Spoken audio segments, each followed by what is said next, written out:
J'ai eu une longue carrière dans plusieurs industries.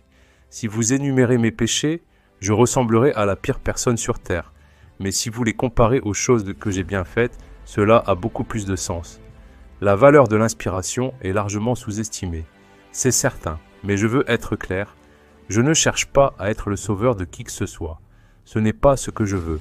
Je suis simplement en train de réfléchir à l'avenir et de ne pas être triste. Pour moi, c'est simplement ceci. C'est quelque chose d'important à accomplir et nous devrions simplement continuer à le faire ou mourir en essayant. Je n'ai pas besoin d'une source de force, donc abandonner n'est même pas dans ma nature. Je me fiche de l'optimisme ou du pessimisme. On va y arriver. Tesla a été sous l'attaque la plus implacable des vendeurs à découvert dans l'histoire des marchés boursiers. Tesla a été l'action la plus vendue à découvert de toute l'histoire des marchés boursiers.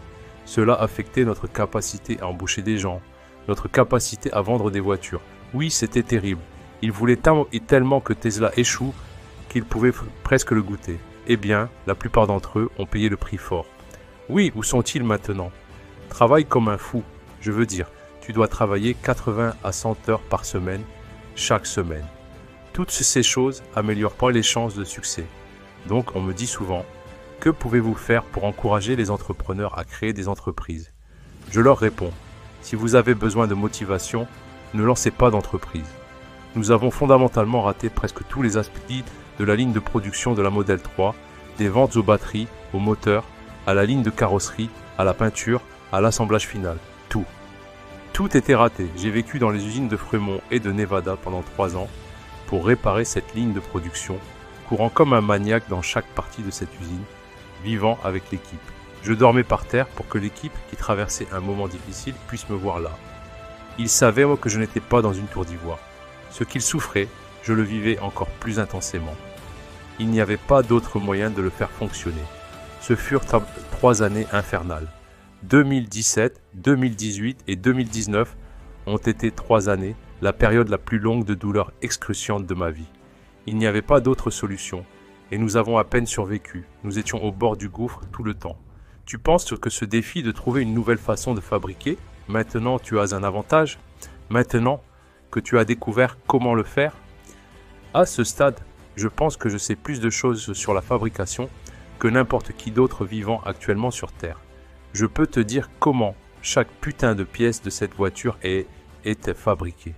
Je n'ai pas peur de mourir. Je pense que ce sera un soulagement. Donc même si tu ne peux pas voir la vision de SpaceX se réaliser dans ta vie, j'aimerais vivre assez longtemps pour voir cela. Avec une valeur nette d'environ 230 milliards, étant perçu comme la personne la plus riche. Tu connais John Law? Je ne connais pas John Law. John Law était la personne la plus riche de la Terre il y a 300 ans. C'était un joueur de poker, un parieur. C'était le plus grand collectionneur d'art du monde, beaucoup de superlatifs. Waouh! À la fin, il a fait faillite. C'est une chute assez violente. As-tu déjà pensé à cette option, que quelque chose pourrait mal tourner et que tu pourrais perdre tout un jour? Oui, il y a eu de nombreuses fois où je m'attendais à perdre tout. Non, je veux dire, qui penserait qu'une entreprise automobile et une entreprise de fusée réussiraient? Certainement pas moi. Je pensais que les deux avaient monté au moins de 10% de chances de succès. Si je fais faillite, tant pis, je m'en fiche. Beaucoup de gens, en particulier des jeunes du monde entier, si tu avais un conseil pour eux, des jeunes du monde entier qui veulent être comme Elon Musk, quel serait ton conseil pour eux? Je pense qu'ils ne devraient probablement pas vouloir être comme moi. Je pense que cela semble mieux que ça ne l'est. Ce n'est pas aussi amusant d'être moi que ce que vous pourriez penser. Il est certainement possible que ce soit pire, c'est sûr.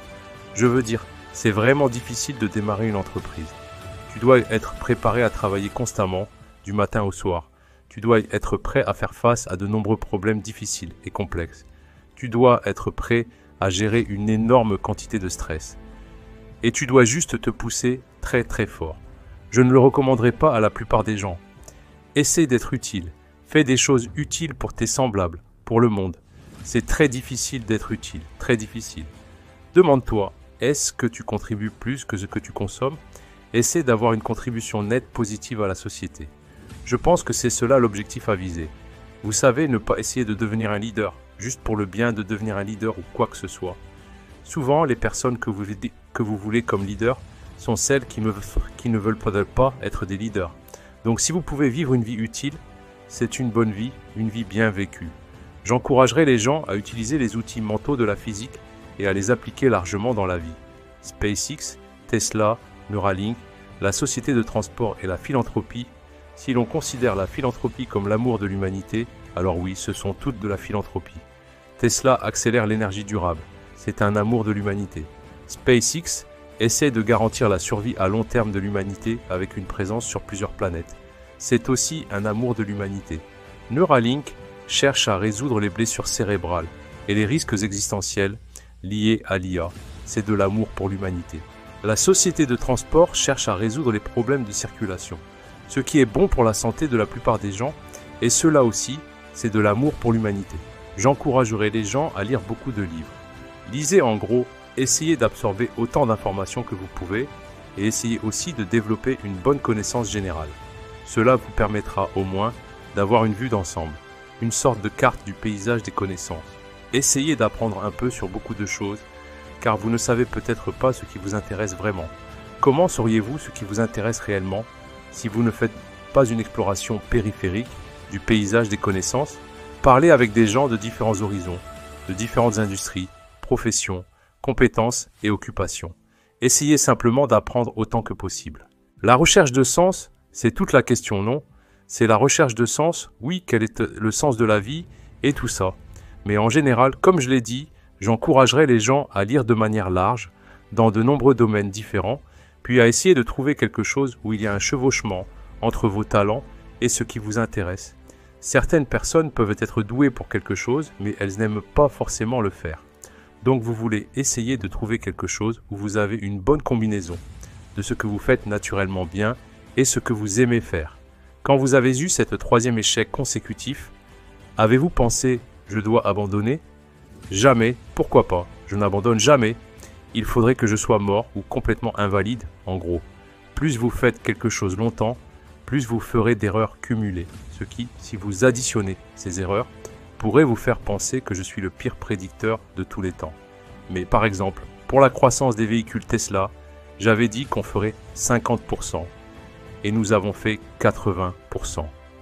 Oui, mais personne ne mentionne cela. Je ne suis pas sûr de quel est mon bilan exact sur les prédictions.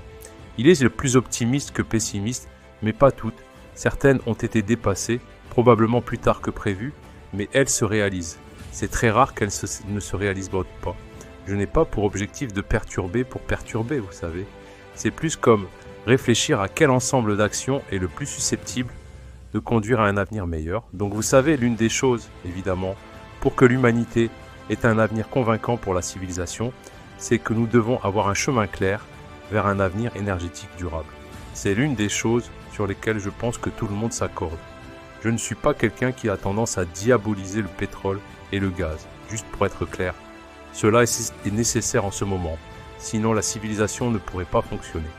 Donc je pense réellement que nous en avons besoin, et d'ailleurs, à ce moment-là, je pense qu'en réalité nous avons besoin de plus de pétrole et de gaz, pas moins, mais en même temps, il faut avancer aussi vite que possible vers une économie énergétique durable. J'ai vécu dans l'usine de Fremont et dans celle du Nevada pendant 3 ans d'affilée. C'était ma résidence principale, pas de blague, littéralement. Tu as gardé le canapé? En fait, à un moment donné, je dormais sur un canapé dans une tente sur le toit, mais pendant un certain temps, je dormais juste sous mon bureau, qui était à l'air libre dans l'usine, et ce pour une raison importante. C'était sacrément inconfortable de dormir sur ce sol, et à chaque fois que je me réveillais, je sentais comme de la poussière métallique. Mais en fait, j'ai arrêté d'utiliser le canapé dans la salle de conférence, et j'ai dormi directement sur le sol sous mon bureau. Ainsi, pendant les changements de quart, toute l'équipe pouvait me voir, et ça c'était important.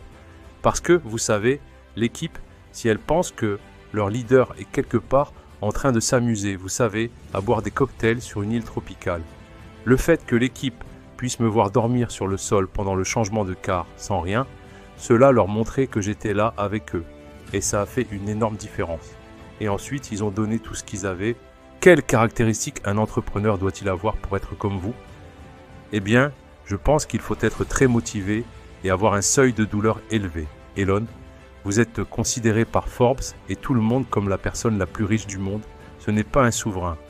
Vous savez, je pense qu'on peut dire que si quelqu'un est le roi ou le roi de facto d'un pays, il est plus riche que moi, c'est juste plus difficile à mesurer.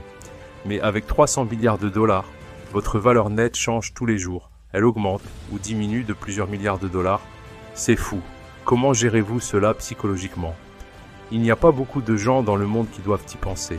En fait, je n'y pense pas trop, mais le truc qui est réellement plus difficile et qui rend le sommeil difficile, c'est que chaque bonne heure, voire chaque minute de réflexion sur Tesla et SpaceX a un tel impact sur l'entreprise que j'essaye de travailler autant que possible, vous savez, jusqu'à la limite de ma santé mentale. Parce que Tesla est en train d'atteindre un point où probablement, plus tard cette année, chaque minute de réflexion de haute qualité vaut 1 million de dollars d'impact sur Tesla. L'une des plus grandes erreurs que les gens font généralement, et je suis coupable de cela aussi, c'est la pensée magique. Vous savez, vous voulez que quelque chose soit vrai, même si ce n'est pas le cas. Du coup, vous ignorez les faits réels, parce que vous voulez que ce soit vrai.